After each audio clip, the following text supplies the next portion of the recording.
Imagine करो एक दिन ऐसा आए जहां पर आपके घर का बिजली का बिल पिछले महीने के मुकाबले 60% से कम हो जाए। जी हाँ, ऐसा ही कुछ हुआ इंग्लैंड के नॉटिंघम में। वहां पे जो टेनेंट्स रहते थे उनका एनर्जी बिल 60% से तो कम हुआ ही, और साथ में उनका प्रॉपर्टी का दाम 25% से बढ़ भी गया। मुंबई की भी एक रेसिडेंशियल हाउसिंग सोसाइटी ने अपने सोसाइटी का बिल 95% से कम कर दिया। न्यूयॉर्क की फेमस एम्पायर स्टेट बिल्डिंग ने भी अपना सालाना एनर्जी यूजेज 40% से कम कर दिया। आखिर ये लोग ऐसा क्या कर रहे हैं जिससे इनके बिजली के बिल 50, 60, 90% तक कम आ रहे हैं?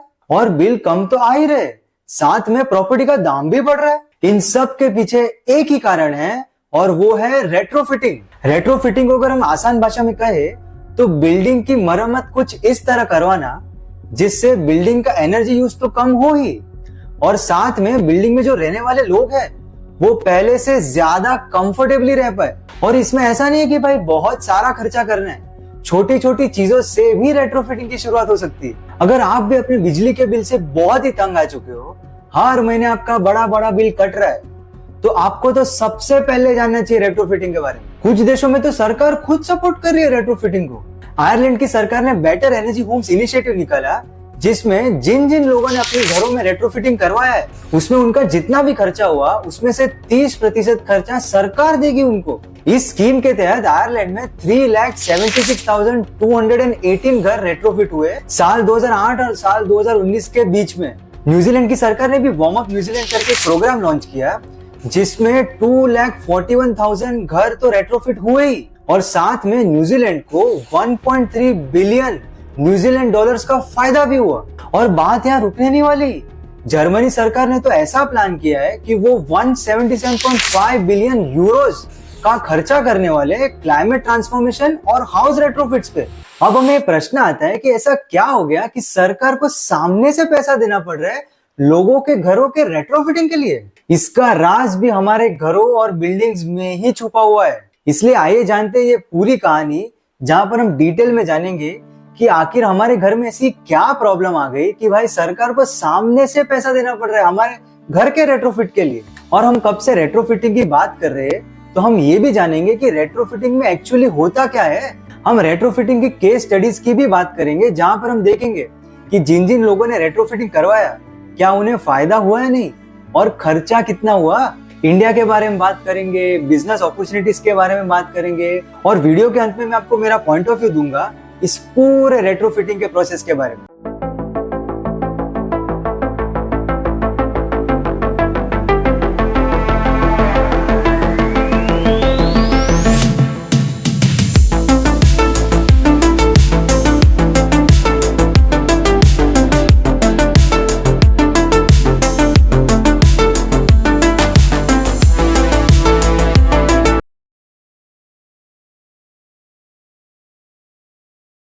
देखो, सबसे पहले तो हम ये जान लेते हैं कि हमारे बिल्डिंग में ऐसी क्या प्रॉब्लम आ गई है जिसकी वजह से सरकारें रेट्रोफिटिंग के पीछे ही पड़ गई है। उसका जवाब है ग्रीन हाउस गैस एमिशंस। आज हमारी जो बिल्डिंग्स है वो हमें तो सहारा दे रही है, पर वो धरती को सहारा नहीं दे रही है। वो एक हीट फैक्ट्री बन चुकी है जो डेली लाखों ton green house gas emit कर रही है, और यही ग्रीन हाउस गैस है जो धरती का टेम्परेचर बढ़ा देते हैं और हमें हर साल रिकॉर्ड तोड़ गर्मी देखने मिलती। इंटरनेशनल एनर्जी के एक स्टैट के मुताबिक पूरी दुनिया में जितनी भी एनर्जी कंज्यूम होती है उसमें से 30% एनर्जी सिर्फ और सिर्फ हमारे बिल्डिंग्स कंज्यूम करते हैं। और पूरी दुनिया में जो एनर्जी रिलेटेड जो एमिशंस होते हैं उसमें से 26% एमिशन सिर्फ हमारे बिल्डिंग से आते हैं। और ये एमिशंस भी दो तरीके के, एक है डायरेक्ट एमिशंस जो कि 8% है, और दूसरे हैं इनडायरेक्ट एमिशंस जो कि 18% है।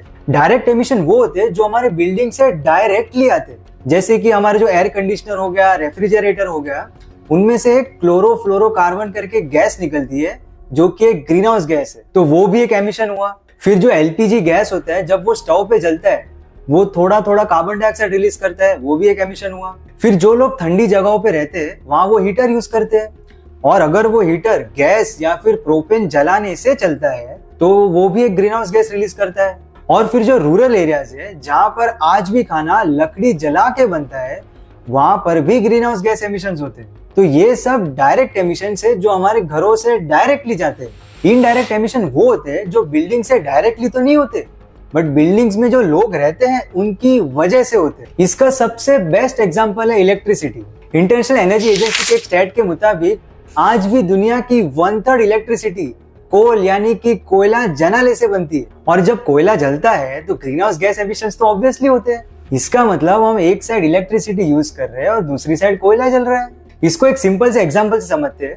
मैं आपको कुछ इलेक्ट्रॉनिक डिवाइसेस बताऊंगा और उसके साथ में उनके कार्बन एमिशन करने की क्षमता भी बताऊंगा। तो पहली डिवाइस है एयर कंडीशनर। 1 घंटा एसी चलाने से उतने एमिशंस होते हैं जितना एक पेट्रोल गाड़ी को 8.8 किलोमीटर चलाने से होते हैं। इसका मतलब हम एसी को 1 घंटा चलाए या फिर पेट्रोल गाड़ी को 8.8 किलोमीटर चलाए, दोनों में सिमिलर कार्बन एमिशंस होंगे। और एसी का सबसे शॉकिंग फैक्ट ये है कि पूरी दुनिया की 7% इलेक्ट्रिसिटी सिर्फ एसी चलाने में जाती है। और उससे भी डरावनी बात यह है कि साल 2050 में पूरी दुनिया के 2/3 लोगों के पास एसी होने वाला है। तो सोचो डेली कितने किलोमीटर गाड़ी चलने वाली है। दूसरे नंबर पे जो डिवाइस आता है वो है गीजर।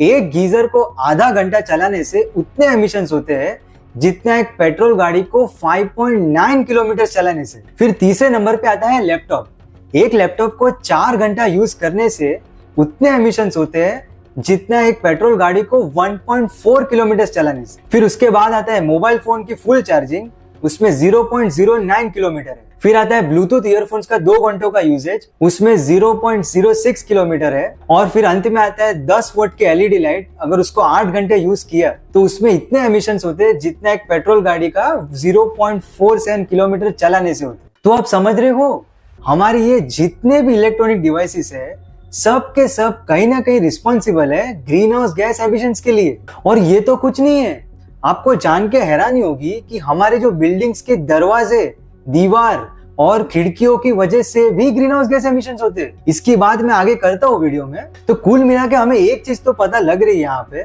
कि हम जितनी ज्यादा इलेक्ट्रिसिटी यूज करेंगे उतना ज्यादा कोयला जलता रहेगा, और जितना ज्यादा कोयला जलेगा उतना ज्यादा ग्रीन हाउस गैस एमिशन होते रहेंगे। जितने ज्यादा ग्रीन हाउस गैस एमिशन होंगे उतनी ज्यादा गर्मी बढ़ेगी धरती पर, और जितनी ज्यादा गर्मी बढ़ेगी धरती पर उतने ज्यादा लोग हीट स्ट्रोक से मरते रहेंगे। और ऐसा नहीं है कि ये प्रॉब्लम किसी एक घर की या फिर एक देश की है, हर देश और हर घर की यही कहानी है। तो अब हमें ये पूरी प्रॉब्लम समझ में आ गई है कि कैसे दुनिया भर के बिल्डिंग्स डेली डायरेक्ट और इनडायरेक्ट एमिशंस कर रहे हैं। अब ये बिल्डिंग्स के एमिशंस को कम भी तो करना होगा, नहीं तो ये बढ़ते ही जाएंगे। क्योंकि वर्ल्ड इकोनॉमिक फोरम के एक आर्टिकल के हिसाब से 80% जो बिल्डिंग आज धरती पर खड़ी है वो साल 2050 में भी खड़ी रहेंगी। मतलब ये जो बिल्डिंग जो आज एमिशन कर रही है वो कल भी करेगी, परसों भी करेगी और साल 2050 में भी करेगी, अगर कोई सख्त कदम नहीं उठाए गए तो। वर्ल्ड इकोनॉमिक फोरम के एक आर्टिकल ने तो यहां तक कह दिया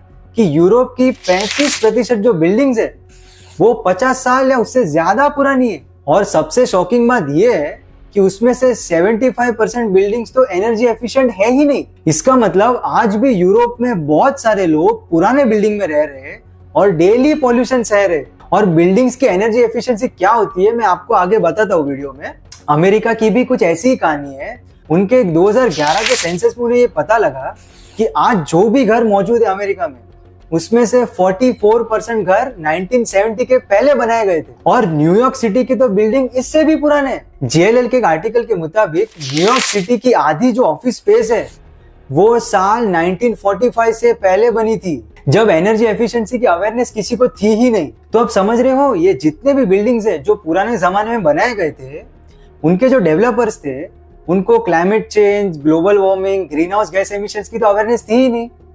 तो उनके जो बिल्डिंग्स थे वो एनर्जी एफिशिएंसी के नजरिए से बनाए ही नहीं गए थे। ये तो चलो पुराने बिल्डिंग्स की बात है जो 50-60 साल पहले बन चुके थे, बट अभी जो नए बिल्डिंग जो स्क्रैच से बन रहे हैं उनसे तो हम एक्सपेक्ट कर सकते हैं ना कि वो एनर्जी एफिशिएंट बने, लेकिन नहीं, वो भी नहीं हो रहा है। UNEP की एक बिल्डिंग्स और कंस्ट्रक्शन की एक रिपोर्ट है, उसमें उन्होंने ये बताया कि साल 2022 में 2.4 बिलियन स्क्वायर मीटर यानी कि 240 करोड़ स्क्वायर मीटर के एरिया पे जो बिल्डिंग बनी वो एनर्जी एफिशिएंट बनाई ही नहीं गई है। मतलब अब ये नए बिल्डिंग्स भी एमिशंस करते रहेंगे। तो यहाँ पर सरकारों के सामने 2 प्रॉब्लम है। एक तो ये जो पुराने बिल्डिंग्स है वो एनर्जी एफिशिएंट है ही नहीं, और दूसरे जो नए बिल्डिंग्स बन रहे हैं वो एनर्जी एफिशिएंट बना ही नहीं जा रहे। और सरकारों पे ऑलरेडी नेट जीरो का तो प्रेशर है ही, जो उन्हें पहुंचना है साल 2050 तक। अगर आपको नहीं पता तो United Kingdom, Japan, France, Germany, New Zealand, America, इन सब देशों ने तो ऑलरेडी कमिटमेंट कर दिया है कि उन्हें साल 2050 तक नेट जीरो एमिशन तक पहुंचना है। पर अब ये बिल्डिंग्स के एमिशंस खत्म ही नहीं हो रहे, तो नेट जीरो कैसे पहुंचेंगे? अब साल 2025 तो आ चुका है, मतलब अब नेट जीरो को सिर्फ 25 साल बचे। इन 25 सालों में सरकारों को ये पूरे बिल्डिंग एमिशंस की प्रॉब्लम सॉल्व करनी। इसीलिए यहाँ पर दो सॉल्यूशन डिसाइड किए जा रहे हैं। एक तो जो पुराने बिल्डिंग्स हैं उनका तो रेट्रोफिटिंग होगा, क्योंकि उनको अगर तोड़ के वापस एनर्जी एफिशिएंट बनाना है उसमें बहुत टाइम और पैसा वेस्ट होगा, तो उनका तो रेट्रोफिटिंग ही होगा। और जो नए बिल्डिंग्स बन रहे हैं उन्हें शुरू से ही एनर्जी एफिशिएंट बनाने का लॉ पास करना होगा। तो आप समझ रहे हो, ये बिल्डिंग एमिशंस ही एक कारण है जिसकी वजह से सरकार सामने से लोगों को पैसा दे रही है ताकि वो उनके घर रेट्रोफिट करवा सके। और इस रेट्रोफिटिंग में ही सरकार करोड़ों रुपयों का खर्चा कर रही है। इस वीडियो में हम रेट्रोफिटिंग का सॉल्यूशन देखेंगे, जहां पर बिल्डिंग को तोड़ने की भी जरूरत नहीं है, बिल्डिंग का एनर्जी यूज कम होगा, बिल्डिंग से एमिशन कम होंगे, और जो बिल्डिंग में जो रहने वाले लोग हैं वो पहले से ज्यादा सुकून में रह पाएंगे। अब हम ये जानेंगे कि रेट्रोफिटिंग में एक्चुअली होता क्या है। देखो, हर बिल्डिंग का स्ट्रक्चर अलग होता है, उसका प्लॉट का साइज अलग होता है, वो बिल्डिंग कौन से क्लाइमेट में है वो भी अलग होता है, इसीलिए रेट्रोफिटिंग भी अलग अलग लेवल का होता है। पर मैं आपको कुछ कॉमन चीजें बता देता हूँ जो हर रेट्रोफिटिंग में मोर और लेस होती ही है। पहली चीज जो रेट्रोफिट होती है वो है दीवारें। जो बिल्डिंग की दीवारें होती है उसको बाहरी टेम्परेचर से इंसुलेट किया जाता है। यहाँ पर 3 टाइप के इंसुलेशन यूज होते हैं। पहला है एक्सटर्नल वॉल इंसुलेशन। यहाँ पर जो बिल्डिंग की बाहरी दीवार होती है वहां पर एक इंसुलेशन का लेयर लगा दिया जाता है। फिर दूसरा टाइप है कैविटी वॉल इंसुलेशन। यहाँ पर बिल्डिंग की बाहरी और अंदर की दीवार के बीच में कैविटी बनाई जाती है और वहां पर एक इंसुलेशन लेयर लगा दिया जाता है। और तीसरा जो इंसुलेशन है वो है इंटरनल वॉल इंसुलेशन। यहाँ पर बिल्डिंग के सिर्फ अंदर की दीवार पर एक इंसुलेशन का लेयर लगा दिया जाता है। ये इंसुलेशन लेयर लगाने का मुख्य कारण ये है कि जो बिल्डिंग की दीवारें होती है उसमें से बिल्डिंग के अंदर और बिल्डिंग के बाहर जितना हो सके उतनी कम हीट ट्रांसफर हो। इसको एक सिंपल से एग्जांपल से समझते हैं। मान लो बाहर गर्मियों का मौसम चल रहा है और बाहर का टेम्परेचर 35 से 40 डिग्री सेल्सियस हो गया है और आपको गर्मी लग रही है, इसलिए आपने अपना एसी ऑन कर दिया है। अब अगर आपने अपने घर की दीवारों में इंसुलेशन लेयर नहीं लगाया तो अभी बाहर की जो गर्मी है वो बिल्डिंग के दीवारों के थ्रू आपके घर के अंदर घुस जाएगी, क्योंकि फिजिक्स का एक कंसेप्ट है, heat always moves from hot place to cold place. अब जैसे ही बाहर की गर्मी आपके घर के अंदर घुस जाती है तो आपके घर के एसी को बहुत ज्यादा मेहनत करनी पड़ेगी घर को ठंडा रखने के लिए। अगर एसी ज्यादा मेहनत करेगा मतलब वो ज्यादा बिजली यूज करेगा, ज्यादा बिजली यूज करेगा मतलब ज्यादा एमिशंस होंगे और इसकी वजह से आपका घर का बिल ज्यादा आएगा। अब इसकी जगह अगर आपने अपने घर के दीवारों में इंसुलेशन लगाया होता तो बाहर की हीट अंदर आती ही नहीं, क्योंकि वो बीच का जो इंसुलेशन लेयर है वो उसको ब्लॉक कर देता। अगर बाहर की हीट अंदर आएगी ही नहीं मतलब आपके एसी को कम मेहनत करनी पड़ेगी। अगर एसी कम मेहनत कर रहा है मतलब आपका बिल भी कम आएगा। ये इंसुलेशन सर्दियों के मौसम में भी काम आता है। सर्दियों के मौसम में जब आप हीटर चालू करते हो तो हीटर में से गर्म हवा निकलती है। अब अगर आपने दीवारों में इंसुलेशन लगा के रखा है तो जो अंदर की जो गर्म हवा है वो बाहर नहीं जा पाएगी और आपका घर को गर्म रखेगी और इसकी वजह से आपके हीटर को कम मेहनत करनी पड़ेगी और बिल भी कम आएगा। तो आप समझ रहे हो, ये जो इंसुलेशन लेयर जो दीवारों में लगती है वो गर्मी और सर्दी दोनों मौसम में काम आता है। पर अभी दुनिया में सबसे पॉपुलर जो बिल्डिंग मटेरियल जो यूज हो रहा है वो है कंक्रीट। पानी के बाद सबसे ज्यादा यूज होने वाला पदार्थ इस धरती पर कंक्रीट है। अगर इन कंक्रीट की दीवारों पे इंसुलेशन लेयर नहीं लगाया गया तो ये कंक्रीट सुबह के टाइम पे बाहर की जितनी भी गर्मी है वो खुद एब्जॉर्ब कर लेगा और रात के टाइम पे ये एब्जॉर्ब की हुई गर्मी अंदर वालों को बांट देगा और अंदर वालों को ज्यादा गर्मी सहनी पड़ेगी। सो कुल मिला के ये जो इंसुलेशन लेयर लगाने का फायदा यही है, घर के अंदर का टेम्परेचर जितना हो सके उतना स्टेबल रहे और घर के अंदर के लोग को ज्यादा गर्मी और ज्यादा ठंडी ना सहनी पड़े और उनका बिल भी कम आए। ये जो इंसुलेशन लेयर है जो दीवारों में लगते हैं उनकी भी एक स्पेसिफिक आर वैल्यू होती है। आर वैल्यू का मतलब वो इंसुलेशन मटेरियल की कितनी क्षमता है हीट ट्रांसफर करने की। जितनी ज्यादा आर वैल्यू रहेगी एक मटेरियल की उतना कम वो हीट ट्रांसफर करेगा। दूसरी चीज जो रेट्रोफिट होती है वो है खिड़कियां।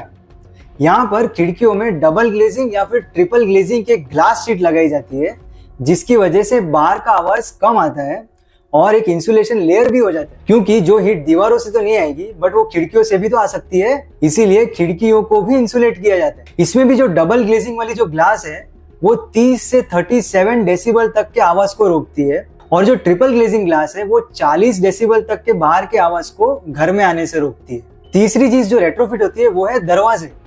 यहाँ पर भी सेम ही कंसेप्ट है, दरवाजों पे भी एक इंसुलेशन लेयर लगा दिया जाता है ताकि एयर लीक ना हो और हीट ट्रांसफर भी ना हो। चौथी चीज जो रेट्रोफिट होती है वो है सीलिंग और रूफ। इसमें जो घर का जो रूफ होता है वहां पर एक रिफ्लेक्टिव कोटिंग लगा दी जाती है, जिससे क्या होगा कि जो सूरज की किरणों से जो हीट एब्जॉर्ब होने वाली है रूफ की सतह पे वो ना हो। और जो घर के अंदर की जो सीलिंग होती है वहां पर भी एक इंसुलेशन लेयर लगा दिया जाता है, ताकि अगर रूफ से बाय चांस थोड़ी हीट आ भी जाए तो वो इंसुलेशन लेयर उसको ब्लॉक कर देगा और घर के अंदर हीट नहीं आने देगा। सो अब दीवारें हो गई, दरवाजे हो गए, खिड़कियां हो गए, रूफ हो गया, सीलिंग भी हो गया, ये जो भी घर के बाहर की चीजें जहां पर हीट ट्रांसफर की पॉसिबिलिटी है वहां पर इंसुलेशन ही मेजरली लगा दिया जाता है, ताकि जितना हो सके उतना कम हीट ट्रांसफर हो। थर्मल कंट्रोल के एक आर्टिकल ने भी यही कहा कि जिस भी घर में इंसुलेशन नहीं किया होता है उसमें बाहर की 35% हीट दीवारों से आती है, 25% जो हीट है वो रूफ से आती है, और बची हुई जो 40% हीट है वो दरवाजे, खिड़कियां और फ्लोर से आती है। ये सब तो चलो घर की बाहरी चीजें थी। अब घर के अंदरूनी चीजों में भी रेट्रोफिटिंग होती है। पहली और सबसे सिंपल चीज है लाइट्स। पहले के जमाने में लोग वो पुराने टंगस्टन फिलामेंट वाले बल्ब यूज करते थे। ये बल्ब एलईडी के मुकाबले बहुत ज्यादा बिजली यूज करते थे, इसलिए अब सब एलईडी लाइट्स पे स्विच कर रहे हैं जो 50 से 70% कम बिजली में चलते हैं। द क्लाइमेट ग्रुप के एक स्टैट के मुताबिक अगर पूरी दुनिया में सब ने एलईडी लाइट्स पे स्विच कर लिया तो 1400 मिलियन टन कार्बन डाइऑक्साइड कम रिलीज होगा और 1250 नए पावर स्टेशंस नहीं खुलेंगे। तो सोचो, आप सिर्फ लाइट्स चेंज करके भी बहुत बड़ा इंपैक्ट ला सकते हो। दूसरी चीज जो घर के अंदर रेट्रोफिट होती है वो है HVAC। इसका फुल फॉर्म है हीटिंग, वेंटिलेशन और air conditioning. International energy agency के एक स्टैट के मुताबिक साल 2022 में पूरी दुनिया में बिल्डिंग्स की आधी एनर्जी स्पेस और वाटर हीटिंग के लिए यूज हुई थी। और अगर हम कूलिंग की बात करें तो पूरी दुनिया में बिल्डिंग्स की 20% इलेक्ट्रिसिटी फैन और एसी चलाने में जाती है। इसीलिए रेट्रोफिटिंग में इन हीटर्स को और कूलर्स को दोनों को एनर्जी एफिशिएंट बनाया जाता है। जो ठंडी जगह होती है जहां पर हीटर्स यूज होते हैं पानी और हवा गर्म करने के लिए, वो हीटर्स ज्यादातर गैस या फिर प्रोपेन को जलाने के बाद चलते हैं। और जब ये गैस और प्रोपेन जलता है वो direct green house gas emission करता है। इसीलिए रेट्रोफिटिंग में इन हीटर्स को हीट पंप से रिप्लेस किया जाता है जो इलेक्ट्रिसिटी पे चलता है और एमिशंस भी कम करता है, और लोगों का ये जो गैस और प्रोपेन खरीदने का पैसा भी बच जाता है उसमें। और रही बात इन एयर कंडीशनर्स और फैंस की, तो रेट्रोफिटिंग में इनको एनर्जी एफिशिएंट मॉडल से रिप्लेस किया जाता है जो कम एमिशन करे और कम बिजली में चले। तीसरी और आखिरी चीज जो घर के अंदर रेट्रोफिटिंग में लगाई जाती है वो है रिन्यूएबल सोर्स ऑफ एनर्जी। इसमें घर के अंदर सोलर पैनल लगा दिए जाते हैं बिजली के उत्पादन के लिए। मतलब अभी ये जो घर है जो मेन इलेक्ट्रिसिटी ग्रिड पे डिपेंडेंट था बिजली के लिए, वो अब ज्यादा डिपेंडेंट नहीं होगा और वो सोलर पैनल से अपनी बिजली खुद जनरेट कर सकता है। तो ये जो पूरे रेट्रोफिटिंग के प्रोसेस को जान के आपको इतना तो पता लग गया होगा कि लोगों का कितना सारा पैसा वेस्ट जा रहा है। किसी का बल्ब ज्यादा इलेक्ट्रिसिटी ले रहा है, किसी का एसी ज्यादा मेहनत कर रहा है, किसी का हीटर ज्यादा मेहनत कर रहा है, और इसकी वजह से लोगों का बिल ज्यादा आ रहा है। यूएस डिपार्टमेंट ऑफ एनर्जी ने भी यही कहा कि एक एवरेज अमेरिकन जो साल का $2000 इलेक्ट्रिसिटी बिल में भरता है, उसमें से $200 से $400 तो उसका वेस्ट जा रहा है एयर लीक्स, ड्राफ्ट्स और आउटडेटेड हीटिंग और कूलिंग सिस्टम की वजह से। इसीलिए रेट्रोफिटिंग का फाइनल लक्ष्य यही है कि जितना हो सके बिल्डिंग का एनर्जी यूज कम हो, बिजली का यूज कम हो, बिजली का बिल लोगों का कम आए, घर से निकलने वाले जो ग्रीन हाउस गैस एमिशन होते हैं वो भी कम हो, और चाहे गर्मी हो या सर्दी लोगों को एक स्टेबल टेम्परेचर मिले घर में रहने के लिए। अब आपको ये प्रश्न आएगा कि भाई इतना काम करवा रहे हैं तो इसका खर्चा भी तो आएगा। देखो, यहाँ पे कोई फिक्स्ड अमाउंट नहीं है खर्चे का। ये खर्चा बहुत अलग अलग चीजों पे डिपेंड करता है, जैसे कि आपके घर का साइज क्या है, आपका घर का लोकेशन किधर है, आपके गवर्नमेंट ने कोई बेनिफिट्स दिए या नहीं, और आपने कौन से लेवल का रेट्रोफिटिंग करवाया। इसीलिए यहाँ पर खर्चा देखने के बजाय लोग पे बैक पीरियड देखते हैं। पे बैक पीरियड मतलब आपने जितना पैसा लगाया वो कितने सालों में रिकवर हुआ आपका। इसको एक सिंपल से एग्जांपल से समझते हैं। मान लो साल 2025 में आपके घर का जो महीने का इलेक्ट्रिसिटी बिल है वो आता है 5,000 रुपए, और साल 2025 में ही आपने अपने घर का रेट्रोफिटिंग करवाया और उसका खर्चा हुआ आपका 2 लाख रुपए का। और रेट्रोफिटिंग के बाद आपने देखा कि आपके घर का महीने का जो इलेक्ट्रिसिटी बिल है वो 2,000 रुपए हो गया। मतलब अब आपको हर महीने 3,000 रुपए की बचत हो गई। और अगर हम सालाना बचत कैलकुलेट करें तो वो होती है 3,000 मल्टीप्लाई बाय 12, मतलब 36,000 रुपए की बचत। तो अगर हमें पे बैक पीरियड कैलकुलेट करना है तो हम 2 लाख डिवाइड बाय 36,000 करेंगे तो वो आता है 5.55 के आसपास। मतलब करीब करीब 5.5 सालों में आपका पैसा रिकवर हो गया। और एक बार पैसा रिकवर हो गया उसके बाद 10, 15, 20 साल तो बचत ही बचत। और चलो मान लो आपको 5.5 साल वेट नहीं करना है तो आप घर को बेच भी सकते हो, वो घर का दाम भी ज्यादा आएगा। MDPI के एक रिसर्च आर्टिकल के मुताबिक जिस भी घर में डीप एनर्जी रेट्रोफिटिंग हुई है उस घर को खरीदने के लिए लोग 13.5% ज्यादा भाव देने को तैयार है। नाइट फ्रैंक के सर्वे ने तो यहाँ तक कह दिया कि आज 80% लोग घर खरीदने के दौरान एनर्जी एफिशिएंसी को बहुत ज्यादा महत्व देते हैं क्योंकि उनको ज्यादा बिल नहीं भरने। ऑल इन ऑल अगर आप घर में रहोगे तो भी फायदा है और घर बेचोगे तो भी फायदा है। इसलिए अभी दुनिया में लाखों लोग अपने घरों का रेट्रोफिटिंग करवा रहे हैं। नेदरलैंड्स में एनर्जी स्ट्रॉन्ग डीप रेट्रोफिटिंग में बहुत ही अच्छा काम कर रहे हैं। वो घर को सीधा ही नेट जीरो के लिए तैयार कर रहे हैं और साथ में वो 30 साल की परफॉर्मेंस गारंटी भी दे रहे हैं। उन्होंने अभी तक 1300 घर ऑलरेडी रेट्रोफिट कर लिए हैं और 15,000 घरों का तो काम चालू है उनका। और वो अब दूसरे देशों में भी जाने वाले हैं जैसे कि यूके, फ्रांस, इटली और Germany. Energy Sprong is a model which transforms old, cold, drafty homes into net zero energy, affordable, warm and desirable homes that are fit for 2050 carbon standards. NRDC के case study के मुताबिक मुंबई में जो Mahindra towers की building है जो 1985 में बनी थी उसे 2009 में रेट्रोफिट किया गया और रेट्रोफिट करने के पहले ही साल में उन्हें करीब करीब 40 लाख रुपए की बचत हुई उनके बिजली के बिल में। मॉरिट्स जो अमेरिका के शिकागो में रहती है उन्होंने अपने 1930s के घर को रेट्रोफिट करवाया। इसमें उनका खर्चा हुआ $5,700 और इस रेट्रोफिट के तहत उन्होंने वॉल इंसुलेशन करवाया, गैस सीलिंग करवाया और उसके बाद उनका जो इलेक्ट्रिसिटी बिल है वो $102 हो गया जो पिछले 2 साल पहले $311 आता था। और इस रेट्रोफिटिंग करवाने की वजह से उनको अमेरिका की सरकार की तरफ से $1,200 का तो टैक्स ब्रेक भी मिला। ऐसे 34 लाख घरों ने ये टैक्स ब्रेक लिया है अमेरिका की सरकार से। हिंदुस्तान टाइम्स के 2019 के आर्टिकल के मुताबिक मुंबई के चेंबूर में कृष्णा महल हाउसिंग सोसाइटी ने 7.15 किलोवाट पावर का रूफटॉप सोलर प्लांट लगाया और उन्हें इलेक्ट्रिसिटी बिल में 95% की बचत हुई। जो दिसंबर महीने में उनका जो बिल आया था 9,250 रुपीज वो फरवरी में सीधा 410 रुपए हो गया। इस रेट्रोफिटिंग में उनका जो खर्चा आया था 4.88 लाख और वो एक्सपेक्ट कर रहे हैं कि 4 साल में उनका पैसा रिकवर हो जाए। न्यूयॉर्क की फेमस एम्पायर स्टेट बिल्डिंग जिसकी मैंने पहले बात की वो 1930 में बनी थी और उसे साल 2010 में रेट्रोफिट करवाया गया। उसका खर्चा था $31 मिलियन और रेट्रोफिटिंग के बाद उनका एनर्जी यूज 40% से कम हो गया और उन्हें अब हर साल $4 मिलियन की बचत हो रही। In 2010, the Empire State Building completed the first phase of an extensive retrofit. Within a decade, the retrofit slashed the building's energy usage by more than 40%, and it saved the high-rise more than $4 million each year.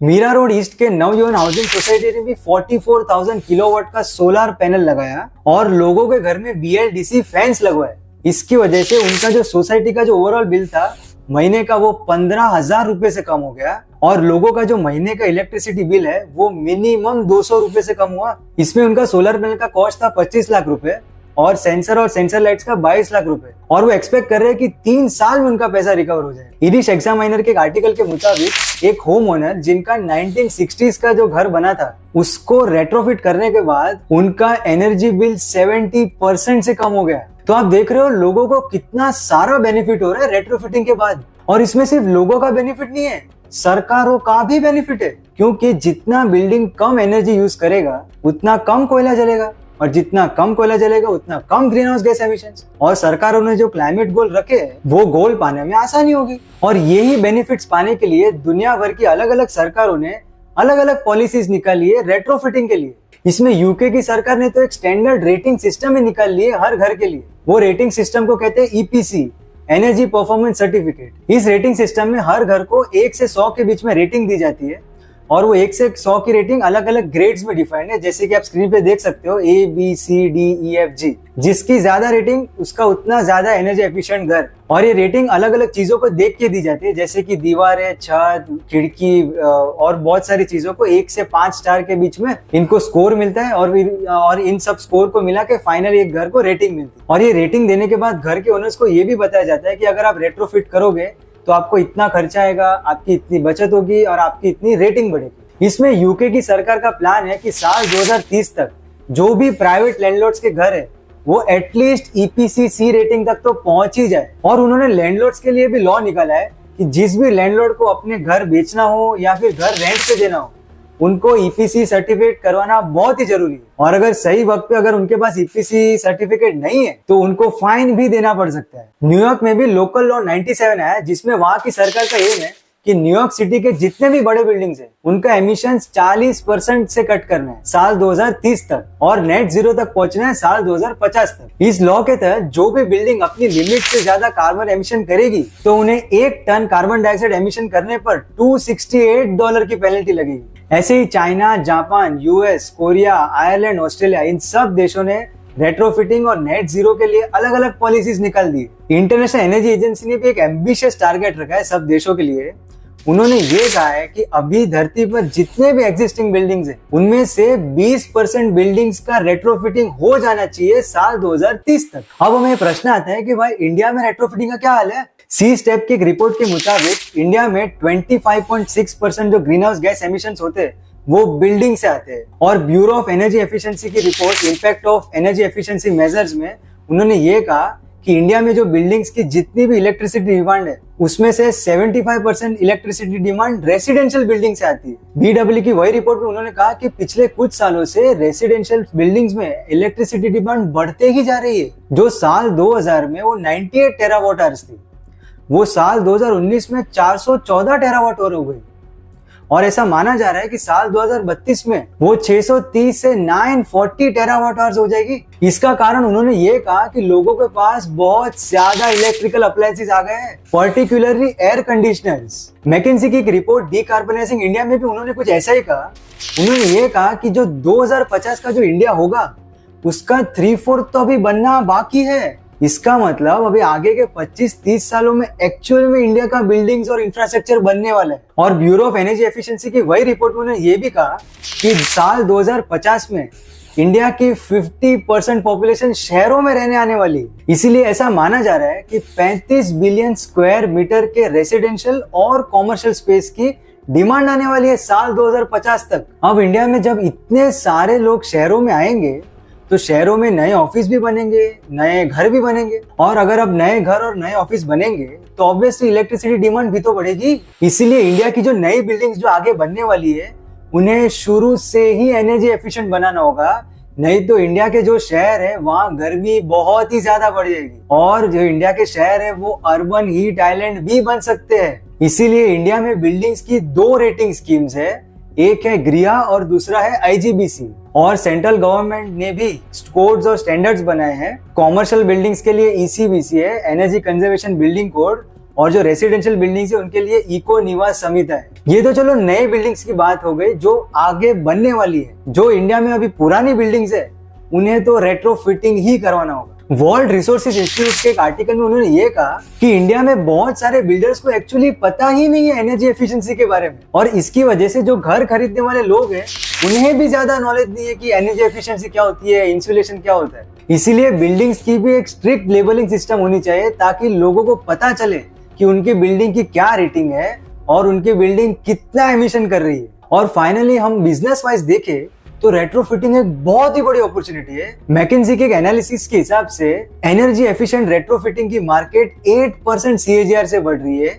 जो साल 2024 में $500 billion की थी वो साल 2050 में $3.9 trillion की हो सकती है। $3.9 ट्रिलियन एक बहुत ही बड़ा नंबर है, इंडिया की GDP से बस थोड़ा सा ही कम है। और जब मार्केट ही इतनी बड़ी है तो जॉब क्रिएशन तो कितने बड़े लेवल पे हो सकता है। इसीलिए इस सेक्टर में जिस भी स्टार्टअप ने अच्छे से काम किया उनका यूनिकॉर्न बनने की पूरी संभावना है। अब वीडियो के अंत में मैं आपको मेरा पॉइंट ऑफ व्यू बताऊंगा इस पूरे रेट्रोफिटिंग के प्रोसेस के बारे में। देखो, रेट्रोफिटिंग एक बहुत ही अच्छा सोल्यूशन है क्योंकि वो दुनिया की एक बहुत ही बड़ी प्रॉब्लम को सॉल्व कर रहे हैं। पर आज भी लोगों को रेट्रोफिटिंग के बारे में अवेयरनेस बहुत ही कम है। लोगों को ये लगता है कि ये ग्रीन बिल्डिंग्स और एनर्जी एफिशिएंसी में बहुत ज्यादा ही खर्चा हो जाता है, पर लोग ये कैलकुलेट नहीं करते कि आगे के कितने सालों तक बिजली की बचत होगी और प्रोडक्टिविटी भी बढ़ेगी। इनफैक्ट आज भी अगर आप घर खरीदने जाओगे या फिर घर भाड़े पे लेने जाओगे तो बहुत ही रेयर चांस है कि वो घर का ओनर और घर का ब्रोकर आपको घर के एनर्जी एफिशिएंसी और इंसुलेशन के बारे में बताएगा। मुझे पर्सनली ये लगता है कि आज के जमाने में जितनी भी जो नई बिल्डिंग्स बन रही है उसमें एनर्जी एफिशिएंसी के स्ट्रिक्ट रेगुलेशंस होने चाहिए। मुझे पर्सनली ये भी डर है कि ये जो इतनी बड़ी एनर्जी एफिशिएंसी की मार्केट है